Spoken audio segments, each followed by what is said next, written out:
What's up, friends? We're back here on the Early Edge for Week 13, brought to you by BetMGM. Make it legendary. Turkey Day, just a few days away. We've got a triple header. We'll get into those bets, the Black Friday bets, and the rest of the Week 13 slate. I'm here in the Florida studios with RJ White. We've got Will Brinson, Larry Hartstein joining us, the usual suspects. Turkey Day, just a quick, vibe check here. Will, how we feeling about another Lions game, which we'll get to, Lions-Packers, the first of the triple header. How we feeling about watching the Lions and eating your turkey? There's nothing. First of all, I'm more excited about the Chiefs and the Cowboys game because it's on CBS and Paramount Plus, if you didn't know. But the Lions and the Packers game, look, I love watching the Lions. My dad had knee surgery, so my uncle isn't coming over for Thanksgiving every year. But every year at Thanksgiving for like the past 20 years, he's like, you know what they say, Will, you never bet against the Lions on Turkey Day. Uncle Mill's not aware the Lions are like historically just terrible against the spread. But more than anything, I think I'm thankful for you guys, but mostly Matthew Stafford. Oh, I'm grateful for Matthew Stafford, too. I'm backing him this week, so hopefully he pulls through, which he probably will. I'm thankful for you guys as well. Larry, like Will said, we're so used to seeing the Lions losing, but they did come off the last Thanksgiving win, snapping a 7-game streak. It's just fun to watch Detroit, though, in general, isn't it? Yeah, I think we've actually got 4 great matchups among Thanksgiving and Black Friday. Lions, Packers, 2 of the best teams in the NFC. Cowboys and Chiefs both still hunting for a playoff berth. And then Joe Burrow coming back to make that Ravens-Bengals game interesting. And then the 8-3 Chicago Bears going to Philly. So I don't think you could ask for a better holiday schedule. RJ, you a turkey guy? Lions guy? Yeah, it's fun watching the Lions. Typically, it's a sleepy game because they're not very good. You're getting to watch some of these backup quarterbacks that I'm sure Will can rattle them all off by heart. The guys that we have cheered for on Lions when we're talking about picking these games. But as I mentioned, it's a great slate. It should be fun. Well, no, I was thinking, I can't even think of the guy, but who was like the third stringer for them that ended up starting randomly and we're not stop saying his name. I'll think of it, but keep going. He'll think of it. Yeah. All right. So we've already sort of touched on this a little. Lions are the 2.5-point favorite, as you saw in the graphic there. This did open 3 on Sunday, so a little bit of movement there past that key number. Like I said, they snapped the 7-game losing streak. Dan Campbell heading into his fifth game as the Lions head coach, 1-3 record in that stretch, taking on the Packers, who took care of the Vikings without Josh Jacobs, which was good. How good was their defense really, again, or was that more to say about the Vikings offense? Let's come to you first, Larry. You're going to tease the Packers, and I feel that. 2.5, not quite enough. 8.5 looks good, though. Yeah, the Packers have lost 6 games since the middle of last season, and all of them have been by 2 or 3 points. They dominated the Lions in week 1. If you look at the Lions, when they face those elite defenses, the Eagles, the Packers, the Chiefs, they've been held to 17 or fewer points. I mean, that was a very miraculous escape for the Lions just a few days ago against the Giants. I mean, guys were running wide open in the secondary. I think on a neutral, the Packers are the better team right now. So I like the idea of teasing it up to 8.5 now that we've lost the 3. All right, and the rest of us are on Lions 2.5. It's a lean for you, RJ. Yeah, neither team playing its best football over the last few weeks, but one team has Jahmyr Gibbs and home field advantage. That's the team I'm going to lay 2.5 with, since we're getting it under the 3. Detroit also looking for revenge after that embarrassing season opener. The line makes sense for my ratings, but feels like this is going to be a Detroit win. And Will, I remember the name David Blau. How you like me now? Oh yeah, David Blau. Yeah, good call, RJ. You look, David Blau. I mean, what a fun last name to say. Not so much fun to watch on Thanksgiving. I'm on the Lions here too. Got to give credit to RJ. I point upwards. I had the Lions as the best bet last week. Didn't work out, and it was a look ahead spot. That's what they were doing. I mean, that offense did not come out in sync. Jared Goff and Amon-Ra St. Brown not on the same page the last 2 weeks. That's a little concerning. But yeah, I think this ends up being a pretty close game. I think the teaser by Larry is a smart move, but ultimately, I think they I think it's maybe more of a David Montgomery game too, where the Lions just kind of lean in and pound the football and try and soften up the Packers defense, take some shots down the field, maybe get a JMO look.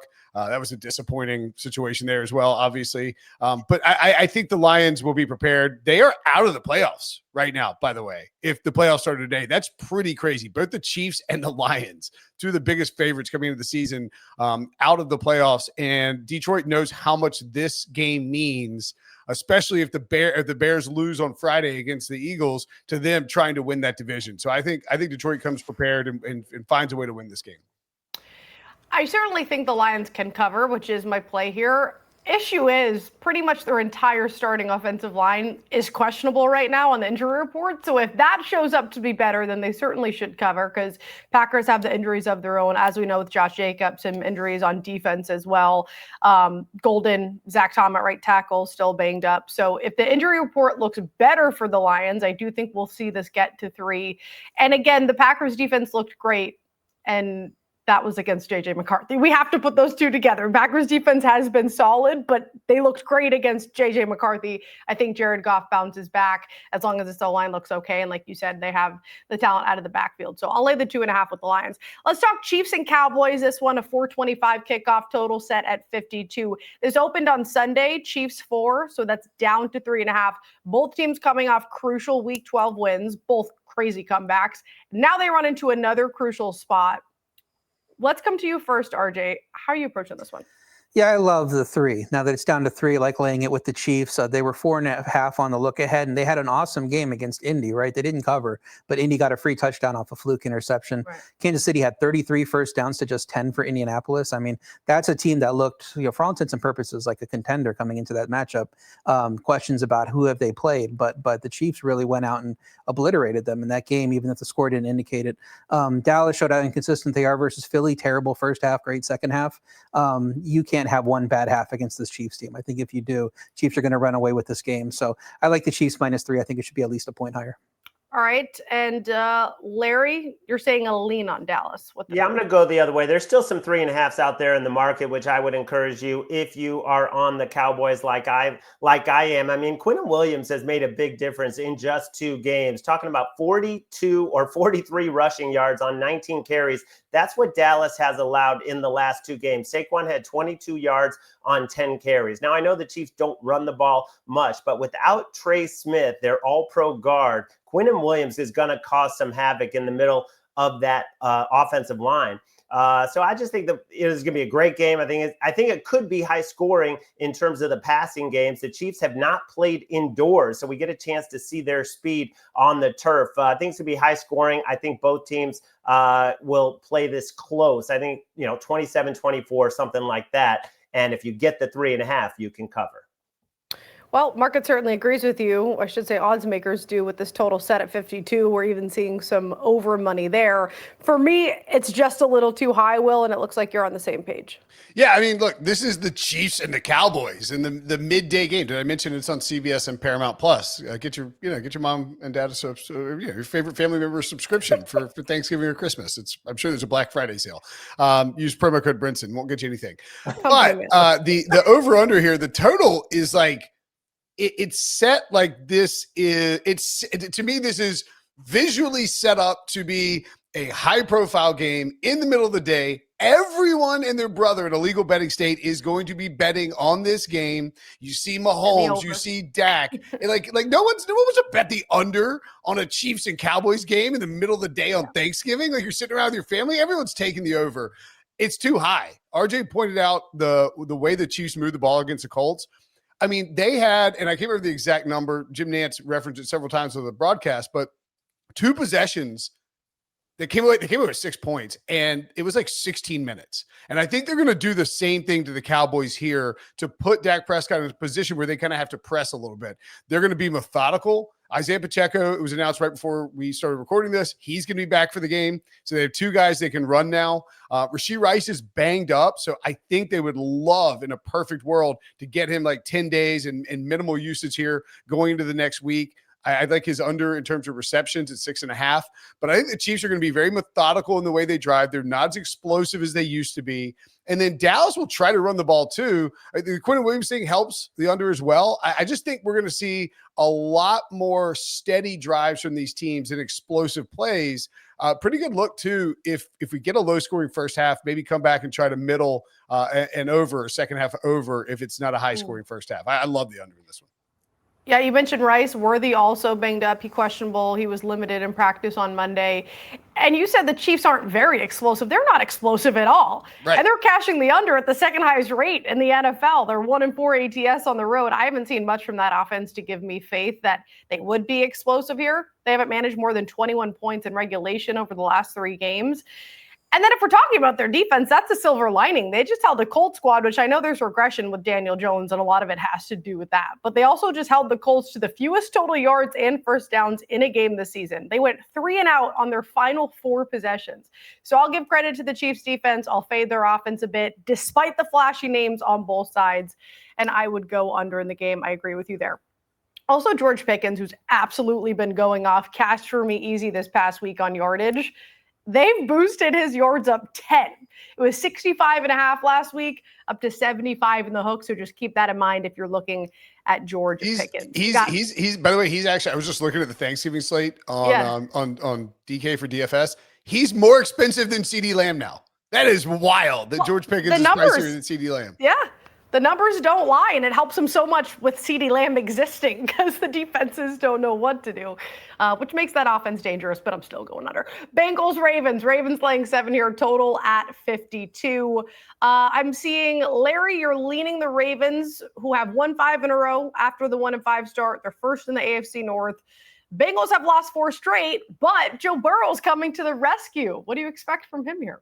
Well, he's going to probably give them a jolt, emotionally, but how effective is he going to be in his first game back? I'm not sure how effective he's going to be. And he doesn't do anything to help the defense. I think we've all been disappointed in what the Ravens have shown offensively over the last several games with Lamar not using his legs. They just don't seem to be clicking.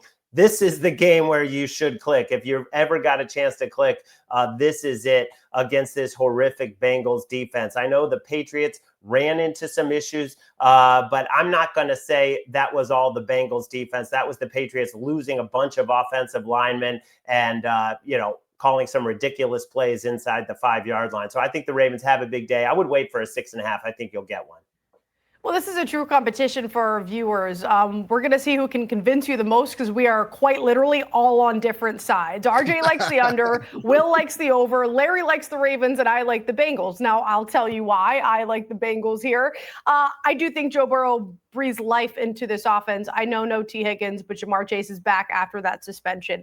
I think they do enough to keep it within a score, which they've done without Joe Burrow in all but one of the last 5 games. And Lamar Jackson is not healthy. He's not healthy. He didn't practice Monday with a toe issue. He missed practice last week with an ankle. Before that, it was a knee. He's clearly not 100%, and it's reflected in how he's playing. He was held to under 60% completion and 200 passing yards for 3 straight weeks. That's the first time in his career we've seen that. And the biggest threat of it all is his legs. He's averaging 18 rush yards since returning. That's a massive drop to around 41, which he was before. I know the Bengals defense is still awful, but I do think Joe Burrow gives them enough to at least keep this within 7. All right, so that's me and Larry up against each other. Now let's talk the total. Will, floor is yours first on why you like the over. I mean, the biggest reason I don't like the over is because RJ's on the under. But I think this is just, we have seen these Bengals and Ravens games get loose before. And it just feels to me like, by the way, Jamar Chase against the Ravens, I believe, has 8 career touchdowns in 8 touchdowns in 8 career games and averages 120 plus receiving yards against the Ravens. He absolutely kills division rivals. Burrow has, can get in a back and forth shootout. We saw Brock Purdy come back from the turf toe injury 2 weeks ago. I know Purdy didn't look good on Monday night, but he looked great in his first game. I think Burrow is going to come out firing. Big game from Jamar Chase. I think we see Lamar maybe use his legs a little bit more. I like his over rush yards. It's like 25.5, which is crazy low, just because this is such a huge game for everybody involved with where the AFC standings are. The Bengals want to play spoiler. I just think it gets loose and we get a back and forth affair. I would also note that a bet that I put in, Jamar Chase, 2 touchdowns, George Pickens, 2 touchdowns, Amon-Ra St. Brown, 2 touchdowns, round robin it. Let's get rich on Thanksgiving. All right, a few options there, but you can't get away from the heads up approach here on the total. So RJ, now tell us why you're going Oppo. Yeah, the Bengals defense wasn't awful against the Patriots. Only gave up 1 offensive touchdown, and Larry made some excuses for that. Offensive line injuries. They played some bad offensive lines this season, and it has not mattered. Teams are scoring all over them. So I have at least a little hope that they're actually progressing with this defense. Okay. And Lamar, like you said, is not playing well, under 60% completion rate. Last 3 with 1 passing touchdown combined in those 3 games. That should not be happening with how explosive that offense was last year. Not the same team. So that's what I'll bring to this under too. Will's talked about, these games got loose and massive scores last year in both games. Jamar Chase had 67 plus touchdowns 3 times in those games. He just could not be stopped. And the Ravens took that to heart, and they went out and added cornerbacks and really made that the focus of rebuilding this defense. And it's playing a lot better. It's healthy. It's shutting teams down, playing at an elite level. Burrow's likely going to have to work out the rust here. He's not going to have T. Higgins in this game. I just think that 52 is wildly optimistic for this game based upon what we've seen in the past between these 2 teams. But neither of these offenses is in the same place as they were last year, clearly at this point. All right, viewers, let us know who won the battle. Head to head. We'll move on, though. Bears, Eagles. We've got the Eagles laying 7 here, total at 44 in the hook. Bears coming off that win over the Steelers, a 3-touchdown game for Caleb Williams. The Eagles blowing a 21-point lead. Dallas scored 24 unanswered points to come back for the win. So I'm sure they're not happy, and the market is giving them the respect with them laying 7, to which RJ, you say is maybe too many points. You'll take it with the Bears. Yeah, Chicago has won 8 of 9, not getting the respect due to the caliber of the opponent, like you said. But is Philly really that good? Are they a high caliber opponent offensively? They certainly do not look like it. They've won by more than 7 only once all year. That was that Giants game. I believe it was 38-20. Offense is proving incapable of putting games away in the second half, not just against Dallas, but against other teams too, letting teams hang around. So they have been picking up the wins, like I said, set by 7 points or fewer. But this Bears offense with Ben Johnson really seems like it's coming into form, has been scoring a lot of points down the stretch during the middle part of the season. And I think this line should probably be around 5 or so. So I like the Bears at +7 a lot. Will you agree? Yeah, it's a pretty huge spread. And I know the Eagles defense has played awesome, but I think the offense, as RJ mentioned, for the Bears is the key. Now, Caleb Williams is still going to do some stuff that'll leave you questioning his decision-making, but by and large, I mean, they are really starting to click. He's spreading it around. Colson Loveland heavily involved as of late, and is really starting to take that, first-year spike that we thought we'd see out of the gate. So I think the Bears will score enough to stay in the number. And then, I get that the Eagles came out hot. They've come out hot throwing the ball 3 times this year, and that 3 times only. And I don't know that we can trust them to do that every week, because they did it twice, had their bye, and then came right back out and were just a run-heavy team. And I think they will try to run against Chicago and be a little more conservative in this game in terms of how they play offensively. And ultimately, I think that comes to bite them in the rear, at least when it comes to the spread. Chicago gets in inside the +7, but you could definitely make the case that the Bears are the NFC's version of the Patriots. This team with a annoying fan base that's won a bunch of games because they have an easy schedule. I don't know. There's 2 games where Caleb Williams threw more than 1 touchdown over the last 8 weeks. So I just don't think you're accurate there. To that, I will say I am on the other side here with the Eagles. Larry, I like your approach better because I don't feel 100% the Eagles haven't been, and Larry will talk about why he's teasing, which I do agree with, because the Eagles aren't super convincing. They haven't been all season long, especially with that Cowboys ridiculous loss. Caleb Williams had a great game last week, but that was last week. As I just mentioned, it's a very small sample size. They are not consistent. And this is a tough Eagles defense, allowing only 15 points per game were the last 4. And the Bears defense, tough is not a word I would use to describe them. They're allowing the 6th most points, the 6th most yards, 25 in overall DVOA. And as of today, they have 5 guys on the injury report. I know it's very early in the week. That could look completely different by kickoff. but that doesn't help a defense that's already struggling. Eagles have covered in 9 of their last 12 home games. I do think they cover. Maybe it's a live play if the Bears come out and score first, or maybe you just tease them, Larry, and you just avoid the sweat from the start. Yeah, 15-1 straight up in their last 16 at home. The loss was to the Broncos, and they had a 14-point lead in the fourth quarter of that one. Will, that was pretty cold comparing the Bears to the Patriots, given the Bears have a negative point differential despite being 8-3. So I am a little worried about the Eagles offense, which is why I want to tease it down to -1. But I think they're going to be able to run the ball. The Bears giving up 5.4 yards per carry on the road, 5.2 overall, which ranks 30th. The Eagles are taking a lot of flack for not getting Saquon going. And I think Big Fred Johnson, will play better in his second game replacing Lane Johnson. He played 4 games last year for Mailata, and he did pretty well. He's a big guy. He's a good run blocker, and he won't be facing the Cowboys and Quinnen Williams and that defensive line. I think the Bears, finally are going to get the regression we've been waiting for and at least lose this game by 3. All right, that is your Turkey Day and Friday bets. When we come back, running through the Sunday 1 p.m. slate.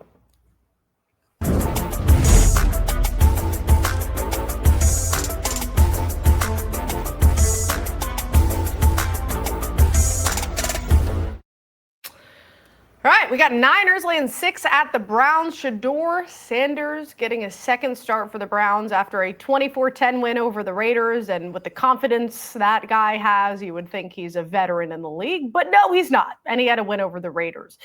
Brock Purdy making his third start back for San Fran.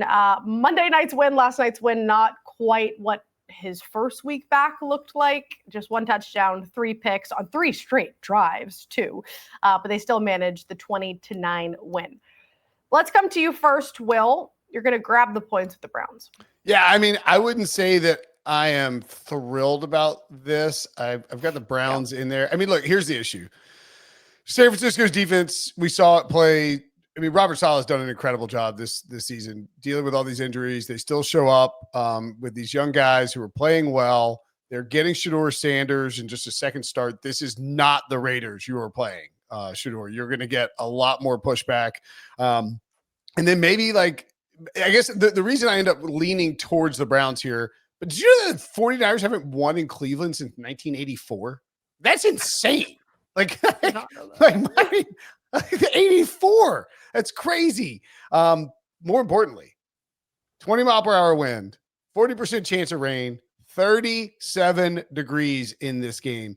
It feels like, and Quinshon Judkins banged up, so we'll see if he plays, but it feels like both teams running the football a lot, trying not to make mistakes. You see the total at 38. That's a big road number, 5.5 for a total of 38. San Francisco looks sharp, but it's a short week. You're going to a place it's just tough to play. And I think Kyle Shanahan will be pretty conservative and try just to get out with a win. So I will take the 5 with a little hesitation. Yeah, it makes sense. Lower score. I'm going to look to the first half with the Browns. I'm going to grab the 3.5. A lot of this is just talking about their defense against a Niner squad on a short week. But really, if you look at that game too, they let Carolina hang around, guys. And I was curious. I'm like, I feel like the time of possession must be crazy. And I was right. They had the ball for almost 38 minutes compared to the Panthers 22. And they somehow let the Panthers still stick around there. And they had a non-existent run game. Carolina did. Bryce Young threw for just a touchdown and 2 picks. And still, if a few balls went their way. Rico Dowdle was their leading receiver with 36 yards. I mean, they had nothing. And that's what I'm saying. Like, I think the Browns have enough with Shedeur, but it's more so about their defense to keep this close enough. And I also found this shocking. The Niners defense, I know they have a ton of injuries, but there's still some talent there. They have the lowest pressure rate and lowest sack rate in the NFL. And that should be easy enough for Shedeur Sanders, at least, to not make too many mistakes and to come out early in this one, weather included, at home, to at least cover 3 in the hook in the first half. So that is the Brown side of things. Larry, RJ, okay, Larry, you're going to take the Browns as well. So maybe put a bow on there, and then we'll come to RJ. Yeah, straight Browns money since this opened as high as 6.5 or 7, and now you're seeing 5.5. So you can't even. It's hard to find a 6 right now because the Browns' defense at home is the best defense in the league. And Brock Purdy went there 2 years ago, had a terrible game. They lost 19-17. We saw the arm strength is not there last night on Monday Night Football, and now it's a short week. And Christian McCaffrey just had 30 plus touches, and now you're going to try to run him into that Browns front. So I really like this play as long as there's not a pick six or something kind of fluky like that. I think the Browns could definitely hang around. Jim Schwartz, with that defense, they've covered 6 of their last 8 as home dogs. And RJ, you're going to fade this Niners offense. Yeah, I had the Browns +6 when it was 6. Now that it's come down to 5.5 after that pretty awful offensive showing from the San Francisco 49ers. Like you mentioned, Purdy with those interceptions. I think playing under team total 21.5 is probably the better look. I mean, Shedeur was a mixed bag. He won't have to worry about much pressure, like you said. And it's not like they got hurt and then like the pressure rate dropped. Like they were pretty bad in pressure rate all season. And those injuries certainly didn't help. Yeah. But Purdy didn't look great against Carolina. Now he has to play on the road, like you guys said, against one of the toughest defenses in the league. I think the spread should probably be around 4. 2016 type of game. This protects against a bad Shedeur performance where the Browns score like 6 points just because he's just erratic and the 49ers are again generating turnovers like they did against Bryce Young. So I'm just going to take 49ers team total under, and it's probably going to be an ugly game for everybody watching it. But it's kind of entertaining to watch Shedeur. Either way it is. Jags laying 6.5 at Titans, total at 42. Don't think we've seen a ton of movement from the open. Well, Jags opened 7 on Sunday, so that's down to 6.5, significant past the 7. It looks like everybody is on the Titans except for me. So, Larry, let's come to you first. Well, 3 straight covers for the Titans. Yes, they've had kick return touchdowns. They've had, special teams and defensive touchdowns in that run, but they've covered 3 straight. Cam Ward is starting to run the ball, which is helping, over 30 yards rushing in his last 2 games. And that's part of the plan to use that mobility. And I mean, how can you trust Trevor Lawrence to cover a touchdown when you watch him, especially on the road? His last 3 road starts, he has 5 interceptions. They're trying not to have him throw the ball. They just want to run the ball because he makes those crazy decisions where he throws the ball right to the linebacker. So I think the Titans, with their defense playing a little bit better, can keep this close. Well, yeah, I mean, it's, we've gotten past the point of early in the season where you just couldn't take the Titans, right? Because they were making the thing about Brian Callahan, he was making so many mistakes game to game that it was costing them covers. And I know teams don't care about that, but I mean, like that's a thing you have to account for in the betting market. Mike ATS McCoy out here, like just covering every week. If they're down 23-3 and still somehow, like that game was wildly out of control last week. Seahawks kind of let him back in. This feels like a spot where the Jaguars are not a team that's going to come in and just overpower you. And they don't have that in their bag. As Larry points out, Trevor Lawrence, like week to week, the game to game, throw to throw is just all over the place. I think the Titans can like build up, stop the run, force Trevor Lawrence to pass a little bit. And again, 42-point total here, same sort of concept. This is too many points for a divisional game against a team that's been a little bit friskier. I will take the Titans, but I mean, wouldn't be one of my best bets. RJ. Yeah, inside Trevor Lawrence is 2 wolves. One plays like Matthew Stafford, one plays like J.J. McCarthy. And you don't know which one you're going to get. Game to game have to happen, like Will said, even play to play. Like he can go out and throw a touchdown and then throw the worst interception you have ever seen on the next drive. So with guys like that, you can't lay 6.5. It's just too many points because there's so much that could go wrong, and everything kind of has to go right to cover that number. And any of those type of bad throws, you're not going to cover that number. So it's also a spot play for Tennessee, with Jacksonville playing 4th road game in the last 5 weeks. Tennessee at home for a 3rd straight, and have been looking competitive. Like Larry said, there's some flukiness to that, punt return touchdowns, things like that. But this feels like the kind of game Tennessee randomly wins, with Cam Ward playing better week after week, running the ball, despite the receiver losses, throwing touchdowns to Gunnar Helm and DK and those type of guys. And then Titans all of a sudden are winning this game 23-20, and we wonder what happened. So I would lean to the Titans plus 6.5, just as we don't know what Trevor Lawrence is going to show up. But you throw that 7 back out there, I've probably got to take the Titans, even though I swore them off earlier this season. Never going to take them again. And this seems like a spot where you kind of have to. Yeah, I'm still not going to back the Titans, but totally cool if they win. I hope they do. I would love for them to cover for all of you. I am a gambling woman, so I'm going to gamble that Trevor Lawrence doesn't make too many mistakes and they can at least put up 24 points. That's what I'm going to do here. Brian Thomas Jr.'s health obviously matters a lot to this, so hopefully he turns out to be okay. Texans are the only team that didn't reach 24 against the Titans over the last 5 games. They're allowing over 27 at home, the 4th most. They're 29th in DVOA. Dead last, by the way, in total DVOA, but like you guys said, they've been competitive over the last few, and the Jags just have a massive advantage in the trenches on both sides. They're also one of the most profitable teams, cashing their team total, 8-3 on the season, 5-0 on the road. So not my favorite bet on the board, but just hoping that Trevor can pull through and not show me too much JJ McCarthy there. How about the Texans and the Colts? Colts laying 4.5, total at 44 in the hook. This did open on Sunday at 3.5 and 45.5, so some movement there. Colts a perfect 6-0 at home this season. Texans have won 3 straight with Davis Mills under center, including 2 against the AFC South, but they are winless on the road against winning teams. So which trend do you want to follow there? That's up to you. Let's come to you first, Larry. What's your approach to this one? Well, I jumped on the Colts laying 3.5, still lean their way at 4.5 because this is a chance for them to get back inside where they haven't been in a month. And the last time they were home, they put up 38 against the Titans. And I think we're going to see the Colts offense that we've come to see. And the Texans have a great defense, but it is not the same on the road. They just have not been as fearsome on the road. Looks like Stroud will come back. That's the expectation, but the first game back from a concussion, we'll see how he does. But I just think the Colts defense, they gave up a ton of first downs, right, to the Chiefs, and they gave up 23 points and a lot of time of possession, but they still have those elite corners like Ward, like Gardner, who can make a play, who can get a turnover to help this Colts offense. So I do like the Colts getting home finally to get back to what they were. RJ, in agreement? Yeah, I expect Indy offense to bounce back after a poor game against Kansas City. I think the market is probably underrating them. I said that last week. And they went out and covered. The game went to overtime. So technically they covered by like 3.5, 4 points, whatever that spread ended up closing at. Even though they didn't play like it. We mentioned how well the Chiefs played in that game, but they found a way to keep it close. Houston's offense hasn't really kept up with its defense. Even if Stroud comes back, I think Indy can win this game by 6 or 7 points. Plus Steichen looking for revenge after getting swept last year. And Houston has that great pass defense, but what can neutralize that better than a great running game? And Jonathan Taylor, you get him feeding him the ball, getting him 30 carries in this game, wearing down that front, and it's going to take the pass rushers for the Texans out of the game a little bit. So I think the Colts can win this game by 6 or 7. 30 carries, slow the game down, under cashes. Will Brinson's happy. Yeah, I mean, look, I think the 4.5 is probably right. Like what?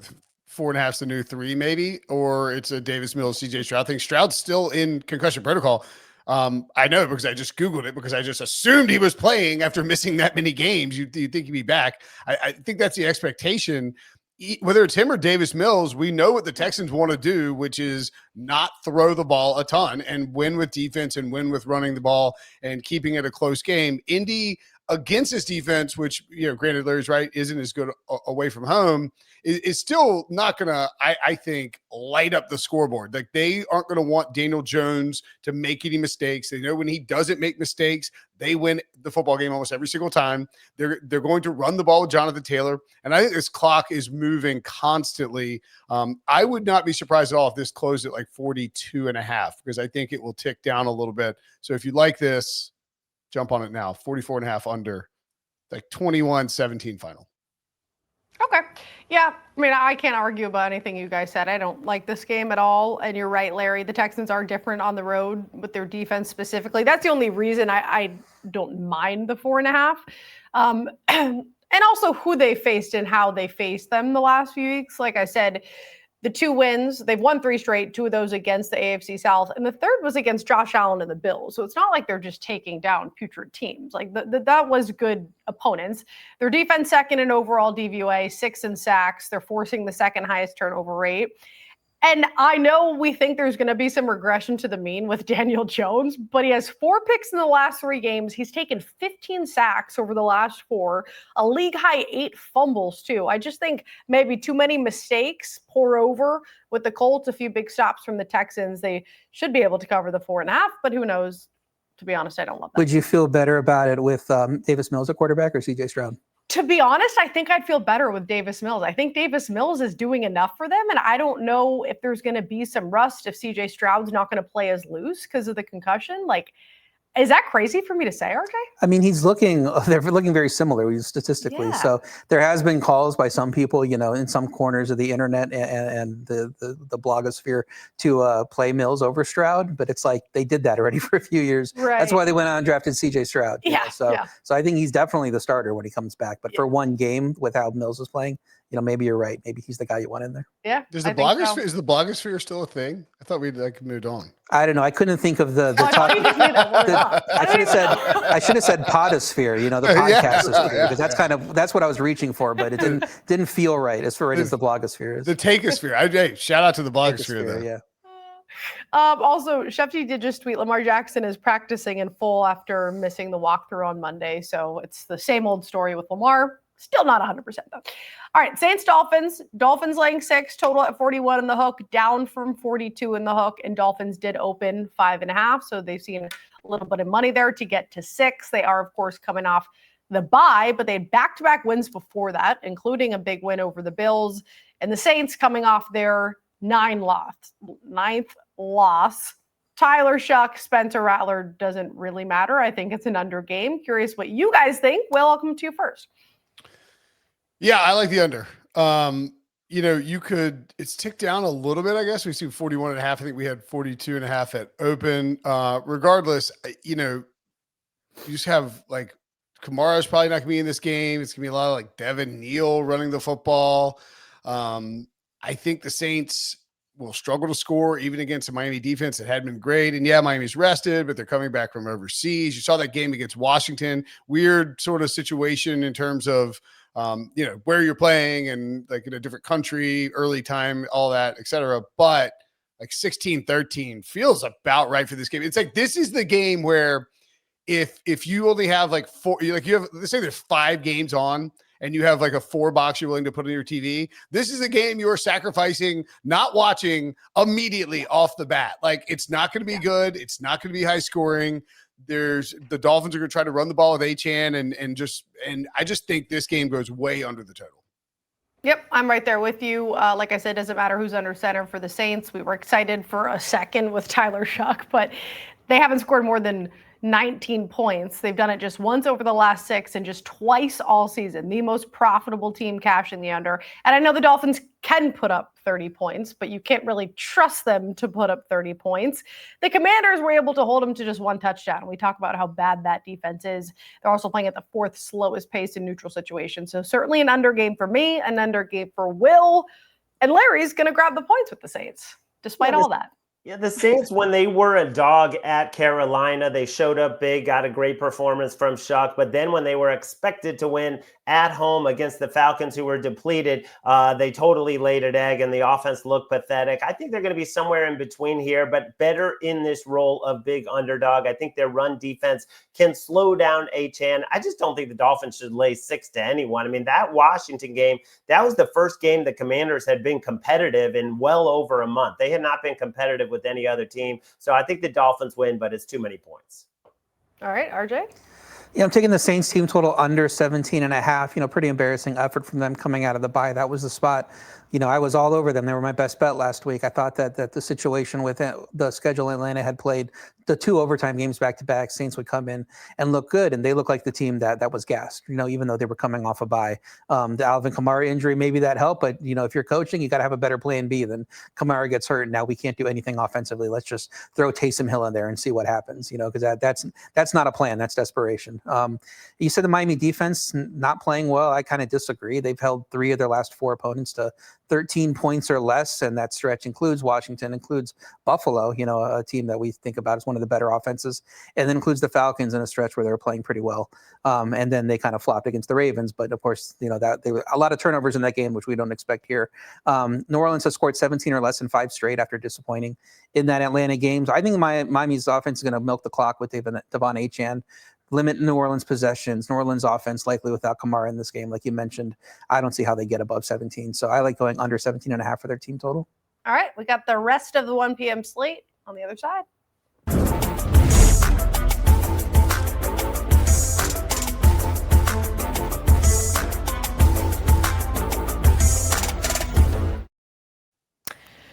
Cousins and Tyrod Taylor. Doesn't get better than that. Falcons laying 2.5 on the road at the Jets. Total at 40. RJ, it's an under game for you. Yeah, I kind of want to play the Jets because, why would you lay points with Kirk Cousins? But, then you look at the Jets and you're like, why am I going to play the Jets at this point? So I can't lay with the Atlanta outdoors even against that defense. But, I would think about teasing them maybe on low total under 40. But I'm just going to go with the under here. Feels like it's a 20-17 type of game. Both of these offenses probably played better than expected last week and due for a little bit of regression here and just an ugly slop fest type of game. So think, under 40, 20-17 at most. Yeah, you said it. Teaser is the way I'm going with the Jets. But Larry and Will, they don't mind the 2.5. Larry, talk to me. Well, I do like your teaser there because, Tyrod Taylor as a dog, he gets it done again, 22-12 against the number. Breece Hall with that fumble, inside the 5 or the 10, that game would have looked even closer than it was against the Ravens. So I just think he's the kind of guy who's not going to make mistakes, and there's no way Kirk Cousins and the Falcons, as currently constructed, should be laying points on the road. Yeah, look, the Jets are like a top 10 team against the spread this year. They're 6-4-1. And by the way, I know the Thanksgiving slate is freaking awesome, and it's going to be a fun Thursday. They left us with some poo-poo platters on Sunday, the NFL did. We haven't had a total above 44 that we've talked about at this 1 p.m. slate. So, I don't know what you're planning on doing. If you got to drive home somewhere after Thanksgiving, you're thinking maybe I'll do it Monday. I don't know. Maybe get on the road on Sunday and just tell your kids to stream these 1 p.m. games for you. They don't look that appetizing. I do like the Jets here though. I think this is one of those overreactions we talk about where Atlanta just dominates the Saints in that game and Cousins look good indoors and all. He is, as I said last week, unconvincingly, Kirk Cousins playing for money is a good spot, but this is outdoors, should be cold as hell. Jets defense can fly around enough, and again, low total. I think you expect some shenanigans in this game, some mistakes in this game. Tyrod doesn't make them, and the Jets pull away with a win here somehow. Yeah, at that point, just play the money line, you 2.5. What is that? I'm not going to take the 2.5. I will take them in a teaser at 8.5, though. Get through those key numbers. That's the only way I would touch this game. It is interesting after giving away their 2 best defenders. Somehow the defense hasn't looked that bad, and they were able to limit Baltimore to under 3 yards a carry last week. They're now top 12 in DVOA against the run. And if they're able to slow down the run game, they don't really have to worry about Kirk Cousins as a statue in the pocket. So I think, low total, low variance, crappy weather, they can keep this within 8.5. Maybe they'll win. Who knows? How about I was gonna say, how about really quickly we throw a little Jets, Titans, Browns, dirt dog money line parlay. Plays out 22-1. Just home dirt dogs in ugly 40-point total games. Why not? Get me down. I'm down. Let's go. Cardinals, Bucks. Bucks laying 3, total at 44.5. Is this right? It opened on Sunday at 49.5 and it's dropped that much? Well, Baker got hurt. Yeah. It opened Sunday before the Bucks game, and then the Bucks game happens. You lose your starting quarterback, and people are not expecting it to be similar. Yeah.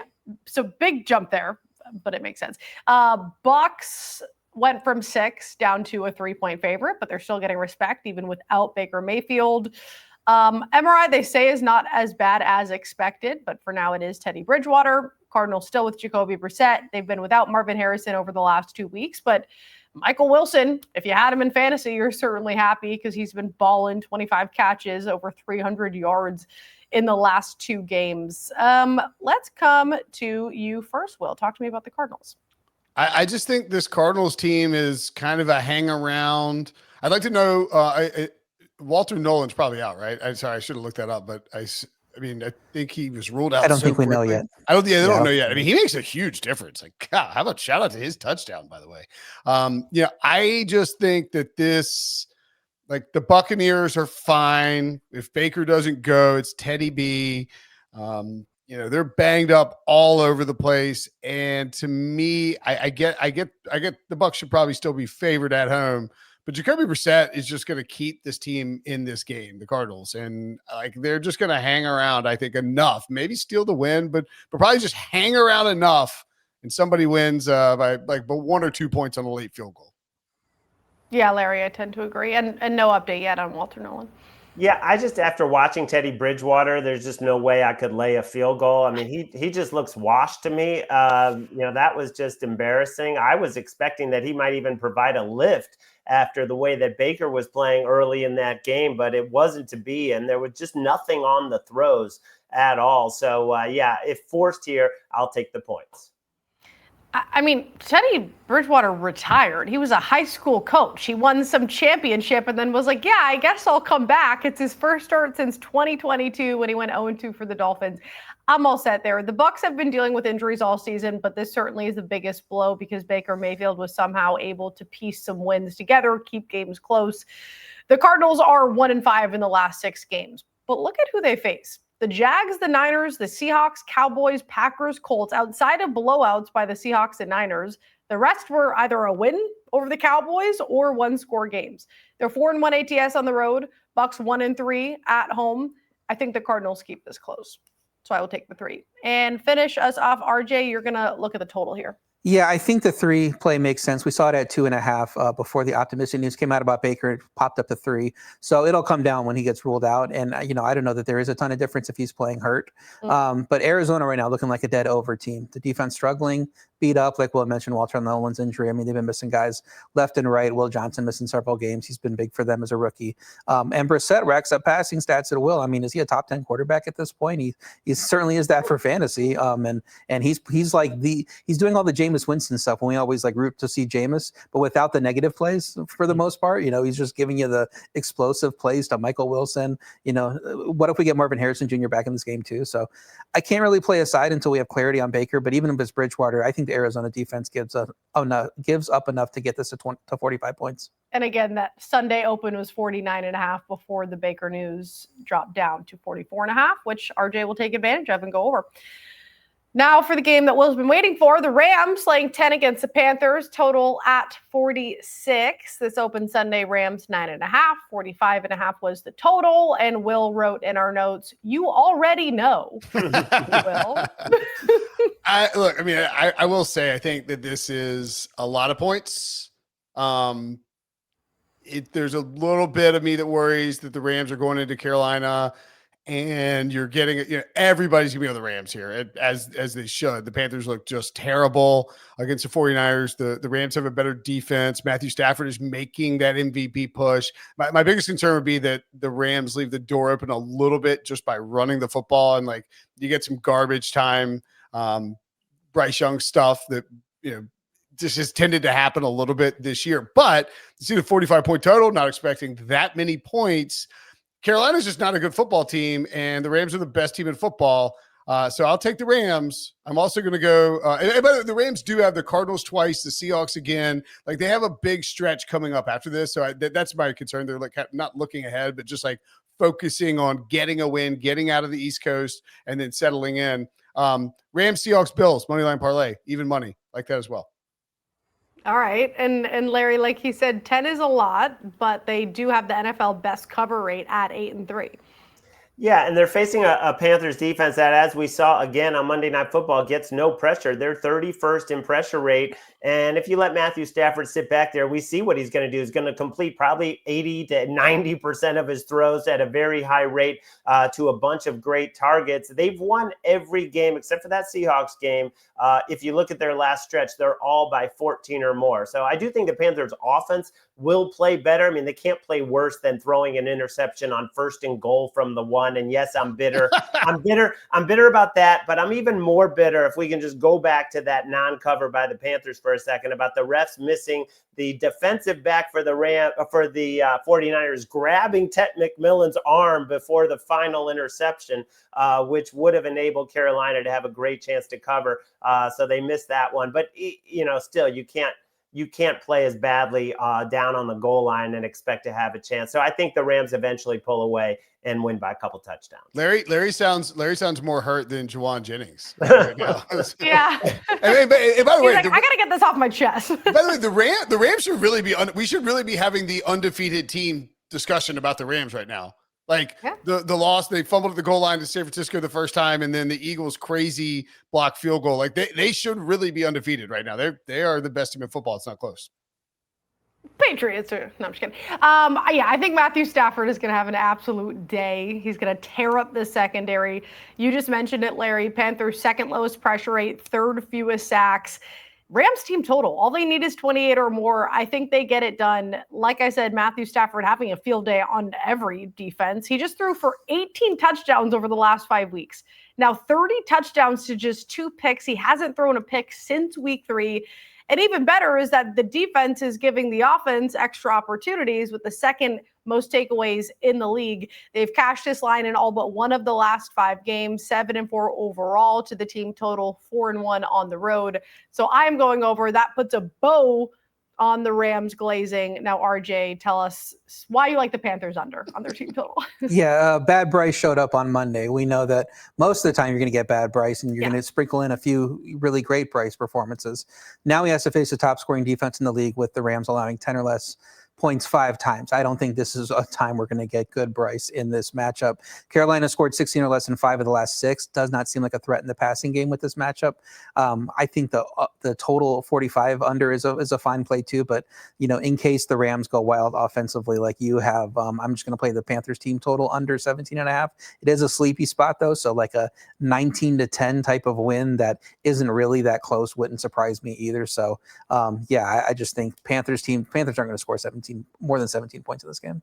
All right, we're going to take a quick break, and then we got to rip through these games because I didn't realize how long this is taking. We're having too much fun. We'll be right back.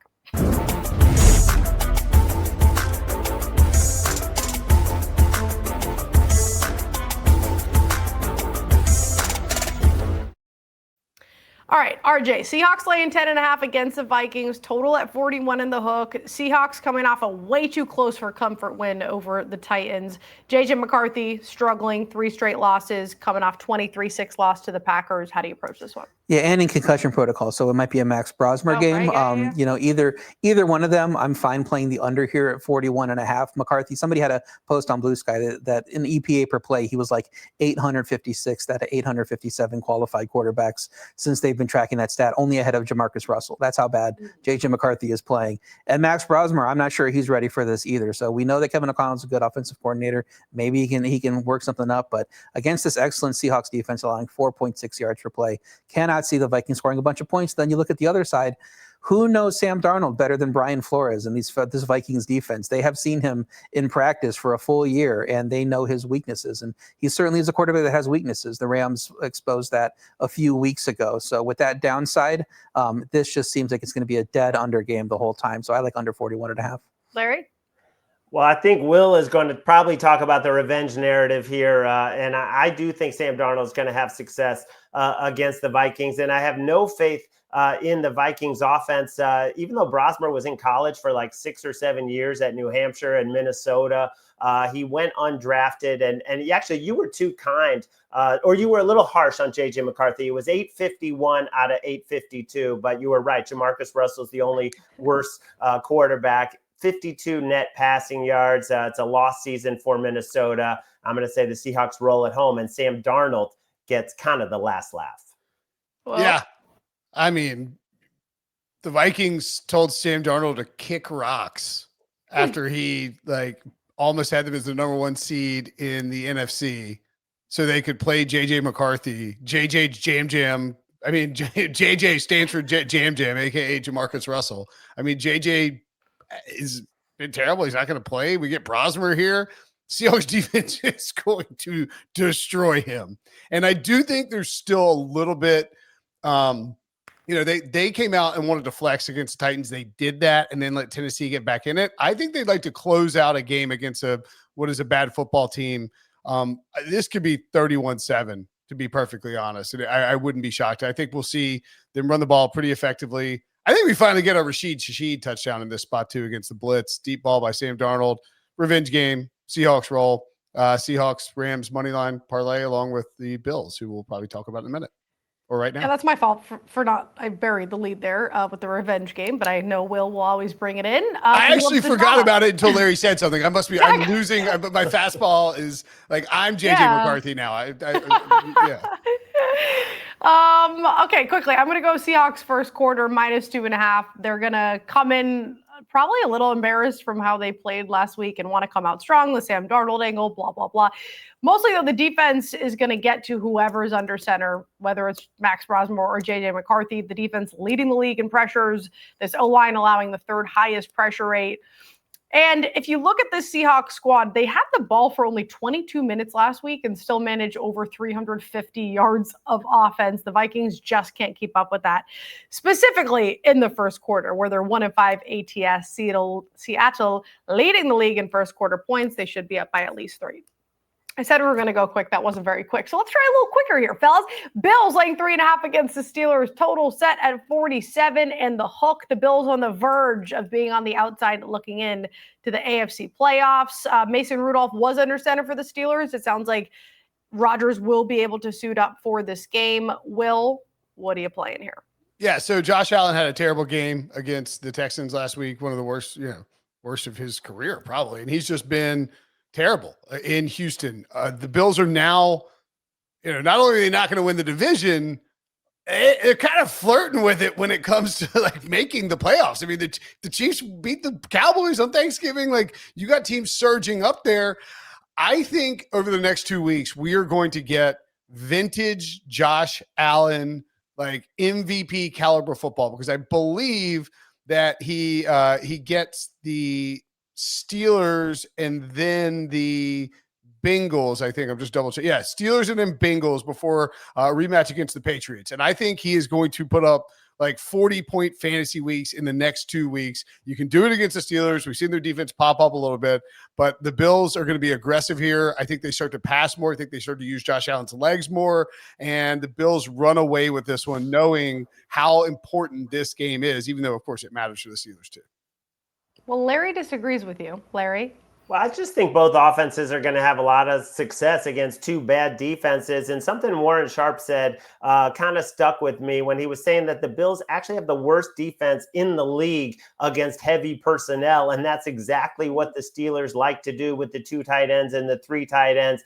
They've been terrible against that, and we know that's what the Steelers will do. So I'm going to grab the points, just a lean for me, but I think it'll be close and high scoring. I just think this defense for the Steelers has been so much improved from what we saw at the start of the season. The numbers reflect that. Top 5 in sacks and quarterback hit rate, top 10 in pressures, tied for the second most takeaways. And Josh Allen, I am the president of the Josh Allen fan club. He is usually the great equalizer. But 5 picks, taken 11 sacks over the last 3 weeks, and now he has to face TJ Watt, Alex Highsmith. I just think it's going to be difficult for them. I think the Steelers will be able to keep this close enough to cover the 3.5, which they have done often, 4-2 ATS at home. RJ, talk to me about the total. Yeah, I don't know that I agree on the Steelers defense. I mean, they just gave up 31 to the Bears, a team that, we've said isn't for real, and have our doubts about. They gave up 25 in that Chargers game. I think that Joel got hurt in that game, right? So then we saw the Chargers come back and do absolutely nothing the following week offensively. So I think Josh Allen can go out and score points on this team. I like the over 47.5. Pittsburgh has scored 25 plus in 5 of the last 6 games. Should have success against a Buffalo defense that cannot get healthier because they keep losing guys.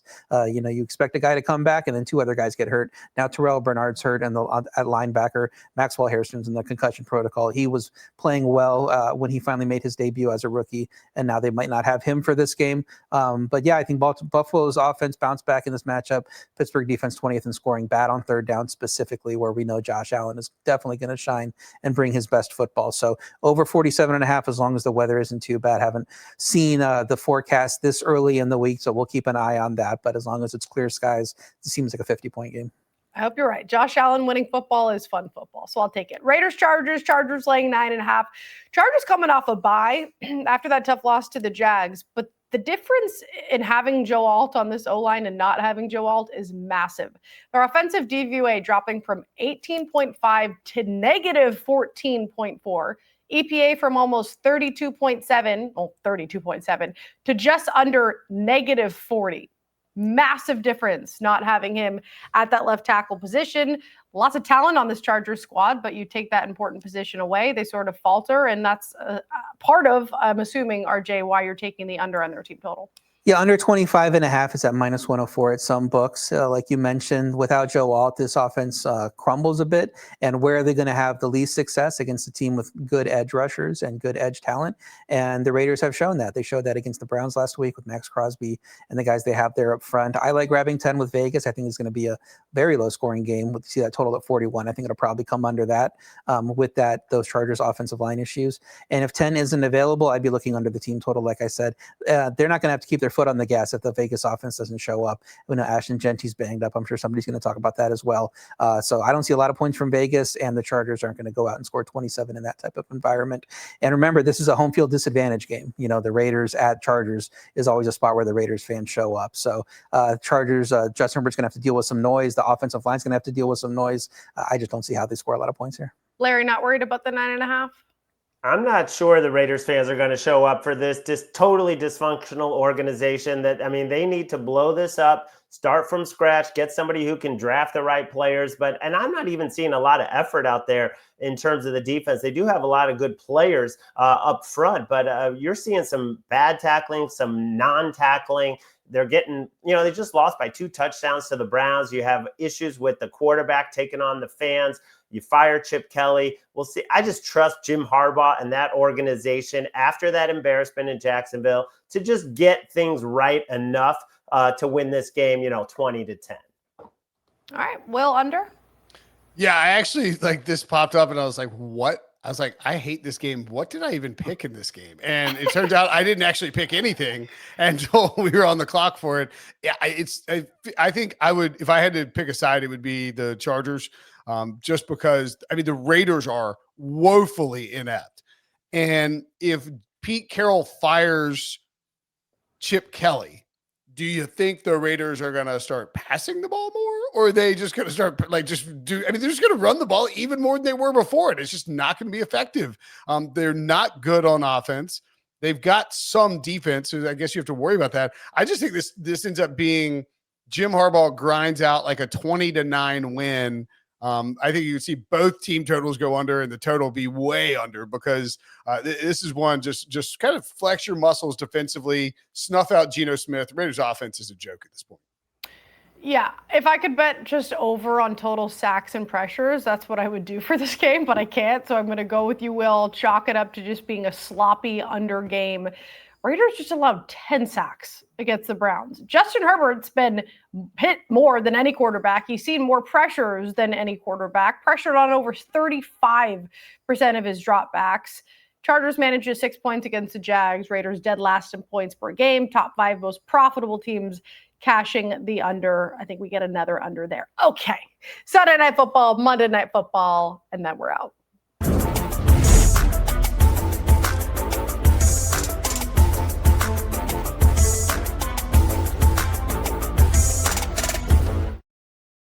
Sunday Night Football, Broncos, Commanders, both coming off a bye. Denver have won their last 8, looking to stay in control of the AFC West. Washington on a 6-game losing streak. Jaden Daniels is practicing, but Dan Quinn says Marcus Mariota will start again this week. Terry McLaurin also returned to practice on Monday. Will, you're going to lay the 6.5 with the Broncos on the road. Yeah, if Jaden Daniels comes back, I guess do we think this is factoring in? He's not coming back. He's going to practice, but he's not going to play. He's practicing. Yeah. Marcus Mariota starting. Terry back at practice. I had just seen something right before he came on, or maybe while we were on, where he was like, if I'm healthy, I want to be out there. Okay, so he's not going to be in this one. Yeah, this is Broncos. This is the RJ Harvey game. This is everybody who held on to RJ Harvey and plays him in fantasy this week wins the week easily and gets into the playoffs in fantasy. I think he has a monster game. I think Bo Nix, we see what they do against bad defenses, home or away. They like to flex their muscles. Big spot here, especially if the Chiefs go and win in Dallas on Thanksgiving. Broncos roll in this one. Larry, in agreement? Yeah, just leaning Denver. We saw Bo Nix make some big throws against Kansas City in clutch situations. And I think that carries over here against bad defense, like Will's saying. He has taken it out on some bad defenses. I'll lean with Denver as well. RJ?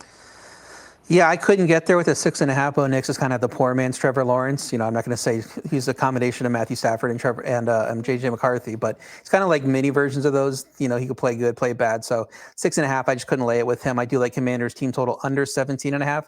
Think Patrick Surtain will be back. Think Alex Singleton should be back. So good luck to that Washington offense with Denver holding 6 opponents to 17 or less all year. Think this one is going to make it 7. Yeah, that's the thing. Like, even if Terry McLaurin did make it back, which I haven't seen anything on whether he will or not, the fact that Pat Surtain's back, the defense is getting healthier, and the defense is already one of the best in the league. That's not going to be fun for him. So I'm just going to go under on this full game, 43.5. Denver, the most profitable team, cashing this under. They've done it in all but 3 of 11 games. Their offense not consistent, but their defense is. Their leading quarterback hits, second most pressures, allowing the third fewest points. Under game for me. Monday Night Football. The Patriots laying 7.5 at home against the Giants. Total down from 48 to 46.5. Giants, the first team to be eliminated is the word, from the postseason. Patriots holding on to the 1 seed in the AFC, but they have some major losses to the offensive line. Will Campbell, their left tackle, was carted off with a knee. Jared Wilson, left guard, carted off with an ankle. They have some veterans in their absence, but that's a huge blow to the offensive line. So scares me a little bit. Curious if it scares you, Will. What was the stat you gave out last week, Claudia? The Giants are like the first team to be eliminated before week 13 in like 25 years. Wow. Color me shocked that they're on the Patriots schedule this year. I mean, like, color me shocked. This is unbelievable. It's like Bob Kraft. Get over it. Well, what are you going to do about it? Nothing. They gotta schedule. This is an easier schedule than like what Drake May used to get at Carolina, but I digress. I'll take the Giants. I think this is just a hair too many points with the injuries that the Patriots have dealt with. Giants fire Shane Bowen. You should see maybe a little bit of a defensive bounce back. Mike Kafka again playing, has had the team like they were in it. They had the Lions right where they wanted them. Probably get Jackson Dart back for this one. Don't think it's necessarily a great spot against this Patriots defense, but I think the Giants keep it close enough to stay within the 7.5. You see that total. I think we'll be a little more conservative with what the Patriots do. I like the Giants. RJ, are you expecting to see Dart out there? I think so, but if not, they have a pretty good backup quarterback, a guy that almost beat the Lions. He goes out and competes every week, throws up a ton of great balls and catches touchdowns. We were joking about who the best receiver in the league is. I said maybe Jameis Winston with that catch, shaking the tackle, getting into the end zone. He can do it all. He's the guy that everybody wished Taysom Hill was at this point. But no, May had accuracy issues last week. That's starting to creep up. That hasn't really been part of his game. That might be pressure related with those offensive line injuries you mentioned. Only 1 touchdown against DVOA's worst history in all of mankind, worst defense in all of mankind. That worries me. You said you worried a little bit. I would be worried a lot after watching that Patriots offensive line last year, getting Vidarian Lowe back out there. I don't think it's going to be great. So, Giants have shown the scoring potential to backdoor too, even if the Patriots do play well offensively. Whether it's Jameis Winston, whether it's Jackson Dart, they can go out and score and cover here. So I like 7.5 a lot. I think this gets down to 7. Yeah, I guess I should rephrase that. It scares me a lot, especially because Drake May has been facing pressure even with these guys, but he's been playing so well that it hasn't mattered too much, but we're seeing the mistakes pile up now. Okay, so you guys are all on the Giants here, Larry, which I do understand. You guys talked about how they looked against the Lions. They kept the Packers and the Bears to 1-score games, and 7.5 is a lot of points, Larry. Yeah, not only did they lose the starting left side of their offensive line that was playing very well, another starting defensive tackle goes down, all-pro special teamer goes down, and the Giants are playing hard, had the lead. I believe if they kicked that field goal to go up 6, they probably beat the Lions if the Lions had been forced to march the entire length of the field instead of being able to tie it and go to overtime. But I also think they will get a bump from Shane Bowen getting fired because there is too much talent on this Giants defense to be playing as poorly as they have. So give me the Giants to cover. Okay. You guys are Larry, there's nothing in the rest of that ending sequence of that game that could make you think that the Lions would have had an explosive play there to win the game by 1 if they were down 6, right? It's not like Jahmyr Gibbs would have cranked off a large run for a touchdown at any point. Well, I'm going to tease the Patriots. I still have faith. The O-line does worry me a lot, but the Giants can't finish games. They're keeping games close, but they're not finishing. 2-5 in games they've led by 10 or more points. They also have guys questionable on defense, 5 players as of right now. All we need is a win. I'm not going to lay the 7.5, but if you tease them down, all we need is a win at home, which I do think they'll be able to do. Wipe the smile off your face, Will Brinson. What, are you making fun of me? No. Okay, Mr. Ram, please. I'm not laughing at you. I'm sorry. I was okay. Well, focus. With the show I was laughing. I was laughing about the fact that Kevin Keats is in studio before the NC State basketball game, which I think is hilarious. Again, you shouldn't have asked me, but I'm not laughing at you. Yeah. Okay, focus on our show because we're almost done, everybody. Best bets. Let's take a look at last week. See how we all did. And girls rule the world. Okay, good job, Claudia. 8-4 on the season. That's what I like to see. And the guys will bounce back this week. Anybody want a soapbox, or shall we just get to this week? Larry's going to steal your strategy here, I can tell. Oh, okay. All right. Larry, take it away for this week. What do we got? Yeah, well, Jameson Williams would have gone under 1.5 last week after the 2 drops, and then he stopped being targeted. That was a horrible call. But I do need to take a page out of Claudia's playbook and go with the teaser. It's a holiday teaser. The Packers up to 8.5. I think they're the better team. It's going to be a tight game, a 3-point game probably. And then Philly just to win the game, basically. They've won 15 of their last 16 at home. And finally, the Bears experienced some regression. All right, RJ.